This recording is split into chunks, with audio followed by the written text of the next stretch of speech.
Ay terbiyesiz. Ay sülalesini bilmeyen, hardan geldiğini bilmeyen, terbiyesiz yaratıq.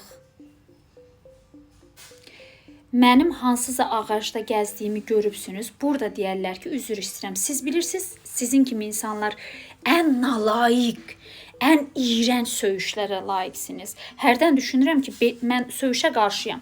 Bilənlər bilir, tamamən qarşıyam. Amma artıq elə duruma hərdən gəlirəm ki, deyirəm ki, yox, gərək söyüşü də biləsən. Siz ən nalayiq, ən belə iyrənci, midə bulandıran söyüşlərə layiqsiniz. Ay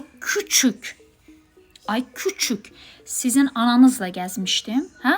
Ağacları ananızla gəzmişdim, yoxsa bacınızla? Yoxsa ailənizdəki qadınlarla? Ki onlara da bir şey deyəmirəm, onların günahı da yoxdur.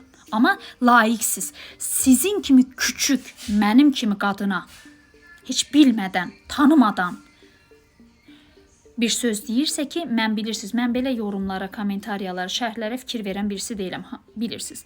Qəşəng yorumları bəyənirəm, keçirəm.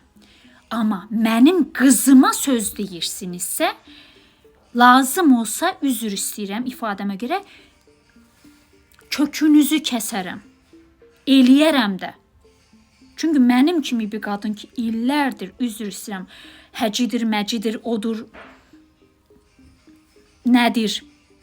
Heç kimdən deyil, özü həm oxuyub, həm universitetin uşağı ilə universitet oxuyub, uşağını qoyub, bunu bana verib deyil. Uşağı ilə universitetə gedib, dərs yazıb, öyrənib, gəlib.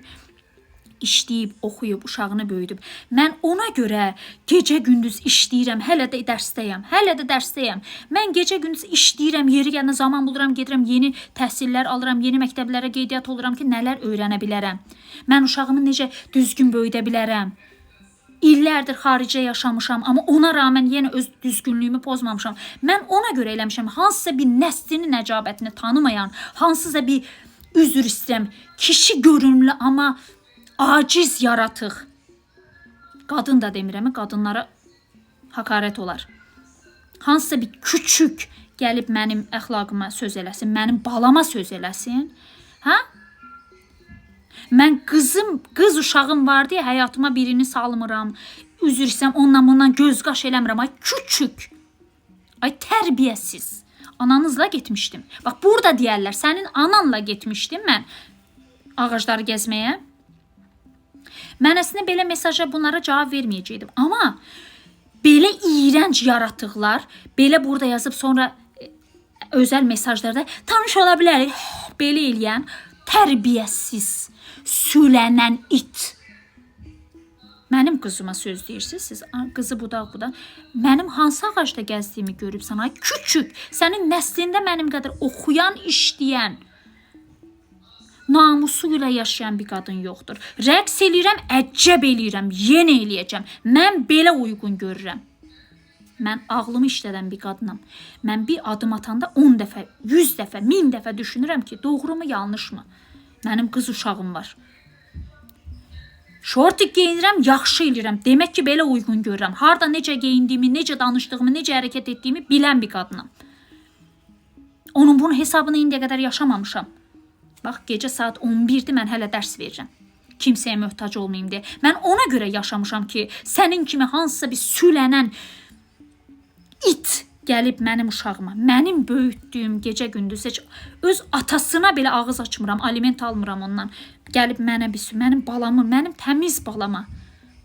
Rəqs də əcəb elir, bütün dünya rəqs eləsin. Ölün yerə girin də. Ölün yerə girin. Yenə deyirəm, mən bu videoyu özümü sıxdım, paylaşmayacaqdım. Amma belə iyrənc yaratıqlar yüzündən ayaqda durmağa çalışan qadınlar, kişilər var ki, onları bu sözlər onları həyatdan soyudur. Onları küstürür. Onların yerinə də cavab verir. Siz mənə bata bilməzsiniz. Mənə bata bilməzsiniz. Çünki mən özümdən, öz dünyamda yaşayan bir qadınam. Və əlimdən gəldiyi qədər də dünyaya gözəl enerji verməyə çalışıram. Gücüm yetdiyi qədər. Ay küçük. Ölün də, ölün, yerə girin. Sizə ayıb olsun. Ayıb olsun sizə.